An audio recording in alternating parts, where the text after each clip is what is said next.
Во рамките на кампањата Гласот што го слушаме, македонско најдобро министерот за земјоделство, шумарство и водостопанство, Цветан Трипуновски, денеска одржа трибина во општина Кичево. На трибината се разговараше за досегашните активности на министерството, како и за тековните идните мерки и политики во секторот земјоделство.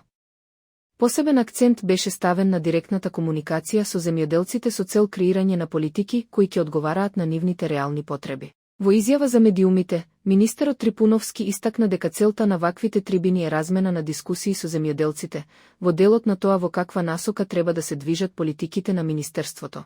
Едно од главните поенти на ваквите трибини е размена на дискусии со земјоделците во делот на тоа во каква насока треба да се движат политиките во рамки на Министерството за земјоделство и нормално во владата во целина.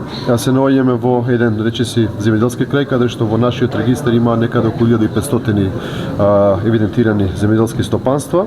Најголем застапеност на земјоделството е во делот на пчеларството, сточарството и во делот на полиделските култури, така да очекувам дека ќе се движат дискусиите во таа насока. Ние и во идниот период продолжуваме со ваквите активности во другите делови од нашата држава со цел да го фатиме секој еден наш сограѓанин, секој еден земјоделец, секој една рурална општина и да разговараме за актуелните теми во делот на земјоделството. Во одговор на прашањето колку често треба да се организираат вакви трибини со земјоделците, министерот Трипуновски изјави: Видете, оваа кампања која што ја почнуваме, практично има два големи тими во кои што влегуваат сите функционери од областа на земјоделството.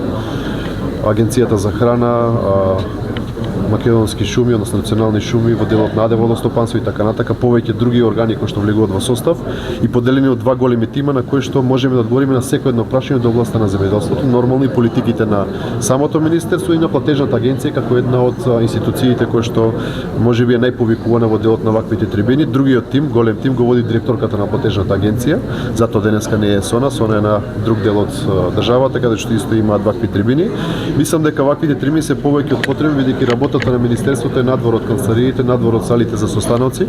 Овдека се слушаат и сугестиите, предлозите и критиките и сите идеи кои што треба да бидат земени во наредниот период како навигација на самото министерство. Ние и претходниот период сме биле постојано помеѓу самите земјоделци, меѓутоа сега со ваква кампања сакаме да посетиме преку 30 општини кои што имаат рурален дел и преку 120 населени мести со директни средби со земјоделците на кои што, повторувам, ќе зборуваме за актуелните теми во сферата на земјоделското производство. Градоначалникот на општина Кичево, Александар Јовановски, им се заблагодари на министерот за земјоделство, шумарство и водостопанство, Цветан Трипуновски, за организацијата на оваа трибина, која им овозможи на земјоделците да се информираат и да добијат одговори на сите нивни барања.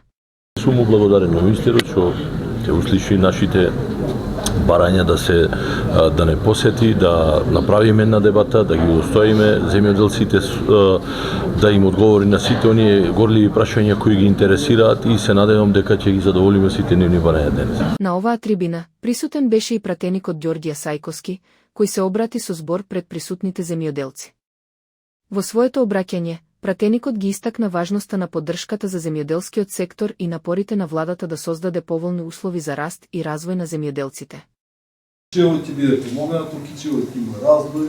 Кичево имаше во минатото земјоделие повеќе сточарство и не може сега да се фалиме дека имаме некое големо земјоделие или големо сточарство, меѓутоа мора да истакнеме дека во минатото Кичево беше сточарски, земјоделски крај.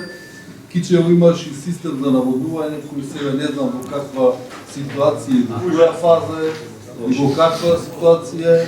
Треба да се насочиме кон подобрување и стварање услови за да може да се иницираат и нови земјоделци и постоечките да можат да одговорат на потребите на она што е сушно потребно за нашиот град. Од друга страна, пристуните земјоделци, кои имаа можност да бидат дел од оваа значајна средба, беа охрабрени да постават прашања во врска со политиките на владата, со цел подобро да се разјаснат можностите и мерките кои им се на располагање за подобрување на нивните услови и поддршка во нивниот развој.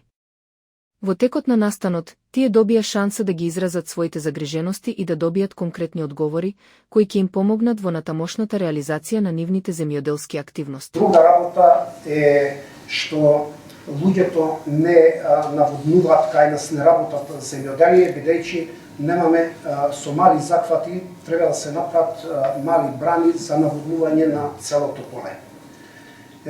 и луѓето поради тие причини не ги обработуваат цело земјиште во Величка река. Друго, што се однесуваат од шумарство, најпочекај на нашата планина се сечат, на Величка планина, Илинска планина се сечат дрва. Тамо патната инфраструктура е оштетена. Значи, катастрофално ние асфалтиравме пат и тој пат се оштетуваат од камионите затоа што другиот пат не е асфалтиран. Исто тука треба да се придонесат за да се санираат сите патишта, за да можеме селаните и да се движиме. Имавме аплицирано за млад брачен пар земјоделец, млад земјоделец, за набавка на механизација, за обработка на земјоделско земјиште, и ги исполнивме сите критериуми. Барањето апликацијата беше направена согласно и огласот, конкурсот, и добивме едно известување кратко дека сме одбиени. Сакам поточно да кажат конкретно зошто не е прифатена таа апликација.